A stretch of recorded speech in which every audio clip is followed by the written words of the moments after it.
Alo Trà Vinh xin chào các bạn. Hôm nay thì mình chia sẻ một cái món bánh bao ngọt. Bên trong là nhân bí đỏ nè. Bánh bao bông mềm xốp kết hợp với nhân thơm béo dinh dưỡng nữa. Dễ làm lắm. Các bạn chỉ cần để ý các cái bước mà mình chia sẻ thì sẽ có được món bánh bao ngon thưởng thức à. Bây giờ mời các bạn mình cùng xem video để biết cách làm luôn nha. Đầu tiên thì mình có ở đây 2 miếng bí đỏ. Mình đã gọt sạch vỏ rồi, rửa sạch rồi đó, khoảng 500g. Xắt ra những cái lát nhỏ nhỏ đó để chút nữa mình nấu lên cho nó nhanh chín. Còn mà xắt nó hơi to thì nấu nó sẽ lâu chín. Mình cho hết 2 miếng bí đã xắt vô. Hết rồi trong cái nồi luôn. Rồi cái thêm nước vô cho nó đầy đầy một chút để nấu cho nó nhanh. Các bạn sẽ nấu khoảng 10 đến 15 phút. Mình dùng cái gói bột mì này, đây là cái loại bột mì cao cấp, nó sẽ trắng và mềm bánh. Mình dùng ở đây 2 chén là tương đương 300g. Kết hợp với 1 muỗng cà phê men khô hơi dung chút nha. Men này thì mình có bán ở trong video á, các bạn có thể xem và mua ủng hộ mình trong phần mô tả nha. Mình thêm vào trong đây là 3 muỗng canh đường, chút xíu muối. Quay qua cái nồi bí hồi nãy giờ mình nấu khoảng 15 phút nè. Bây giờ mình thấy nó chín mềm hết rồi, các bạn sẽ vớt lên luôn nha. Mình dùng cái cối xay mini này, cho hết vào trong cái cối. Xay cái này thì nó mịn và nó nhỏ gọn, nó cũng dễ chùi rửa. Các bạn nhấn chút xíu là nó mịn nè. Cối này thì mình bán có 100 mấy thôi, các bạn có thể tham khảo thêm nha.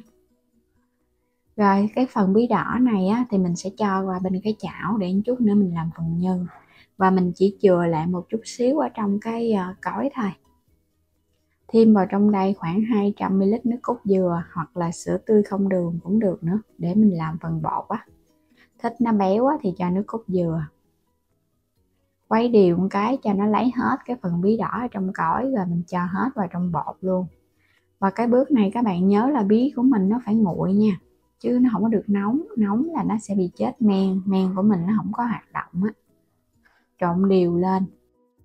Bột nó có hơi khô quá thì các bạn cho thêm chút xíu nước cốt dừa nữa. Rồi mình thêm vào trong đây muỗng canh dầu ăn. Dùng tay mình sẽ bóp cho bột nó tụ thành một khối. Cái phần bí đỏ hồi nãy mình cho vào trong này khoảng 3 muỗng canh bí đã xay, cùng với 200ml nước cốt dừa đó. Nhồi xong thì mình thấy bột nó dẻo mịn vậy nè. Nếu mà có khô thì mình thêm chút nước cốt dừa. Còn nếu có hơi mềm quá thì các bạn cho thêm chút xíu bột khô. Rồi sẽ đậy kính mình ủ 1 tiếng đồng hồ. Bây giờ đi xinh nhân luôn ha. Cho vào đây khoảng 50ml nước cốt dừa, cùng với 3 muỗng canh bột năng, chút xíu muối, 3 muỗng canh đường nữa cho nhân của mình nó ngọt đậm đà. Mình khuấy đều cho phần bột này nó tan kỹ cùng với bí đỏ.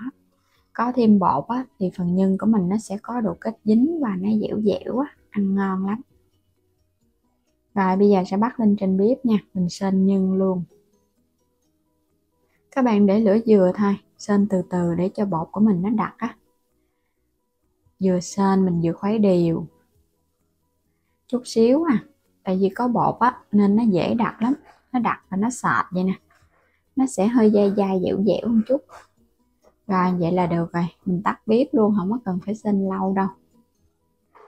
Phần bột thì ủ đúng 1 tiếng đồng hồ mình sẽ lấy nó ra. Không có cần phải ủ nhiều quá, tại vì mình còn tạo hình nữa đó. Cái thời gian mà mình tạo hình, cái hơi ấm của tay cũng giúp cho bột nó nở thêm ra. Bây giờ các bạn sẽ lấy khối bột ra, mình sẽ nhồi sơ lại ha. Nhồi chút xíu nè, mình thấy bột cũng mịn lắm rồi. Các bạn nhồi khoảng chừng 2 phút thôi, để cho bột nó mịn hơn. Chút nữa mình chia ra thì cái phần da bột ở bên ngoài nó láng. Rồi cái mình chia bột luôn. Bánh này là bánh ngọt nên là mình không có cần phải làm lớn nha. Phủ chút xíu bột khô rồi cái mình sẽ chia nhỏ nó ra. Còn nếu mà làm mà lớn quá thì ăn ngán lắm. Thường là bánh bao mặn nhân thịt đó, các bạn mới làm lớn. Còn bánh ngọt là mình làm nhỏ nhỏ vừa vừa vậy đó. Cắt ra rồi cái chia nhỏ.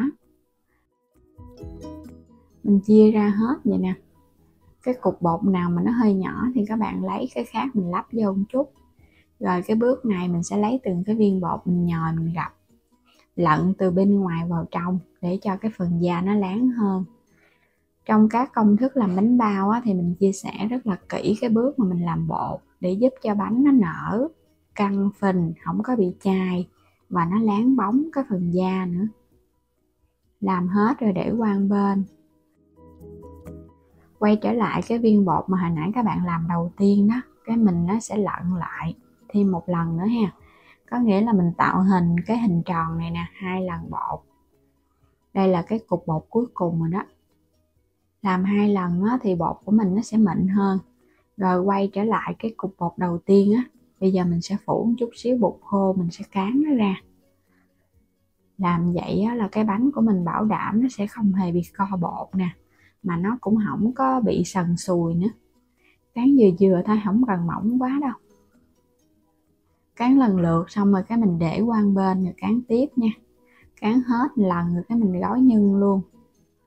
Phần nhân cho nó nguội á, thì mình thấy nó hơi đặc hơn, dễ gói bánh. Hoặc là các bạn cho vào ngăn mát tủ lạnh á. Chia cái phần nhân cho nó đều ra. Các bạn đừng có cho nhân nhiều quá ha, lặn chút mình gói bánh khó lắm. Sẽ kéo cục bột rồi cái mình túm mình lặn nó lại. Đừng có cho phần nhân ló ra bên ngoài. Mình gói tới đâu á, thì mình kéo giãn cái cục bột đến đó. Cuối cùng á, là mình bóp cái mối này nè, cho nó chặt lại nha, cho nó đừng có bị bung á. Vậy là xong rồi.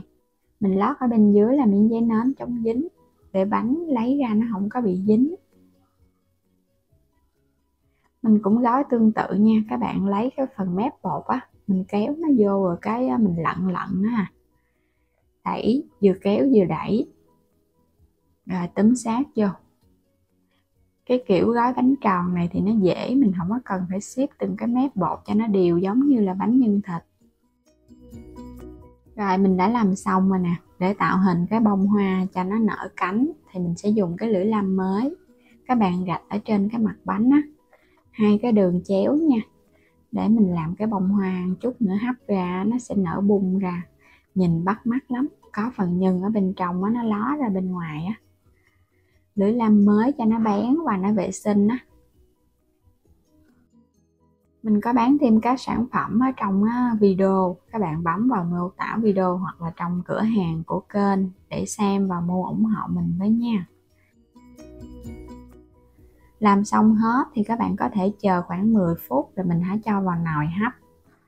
Bắt sẵn nước sôi thì các bạn hấp trong vòng 8 phút với lửa lớn, canh cho đủ thời gian nha. Sau khi đúng thời gian thì mình tắt bếp luôn, rồi cái mình chờ khoảng 2 phút hãy mở nắp để bánh nó không có bị sốc nhẹp, thì phần da nó sẽ không có bị nhăn trở lại.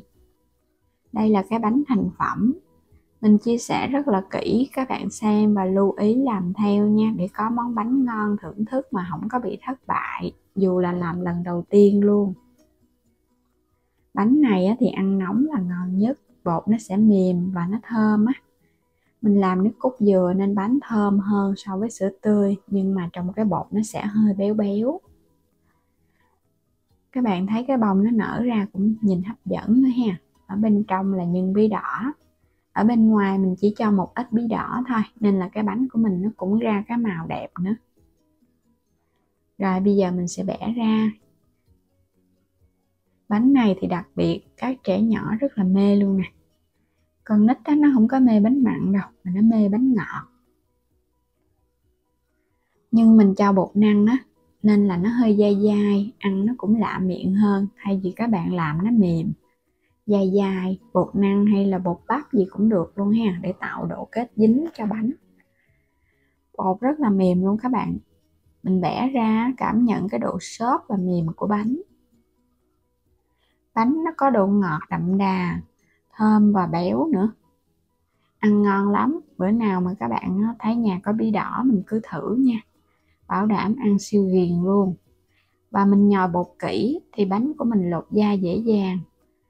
Bánh lột da ở bên trong rất là xốp luôn. Chỉ cần một loại bột thôi à, mà bánh của mình ngon lắm. Dù là bánh nhân thịt hay là bánh nhân ngọt gì á, cái bột cũng xốp ngon hết. Bây giờ thì mình chúc các bạn ngon miệng với món bánh bao ngọt bí đỏ này nha. Vui lòng đăng ký kênh Alo Trà Vinh và Alo Trà Vinh 2 ủng hộ mình. Xin chào tạm biệt và hẹn gặp lại các bạn ở video ngày mai.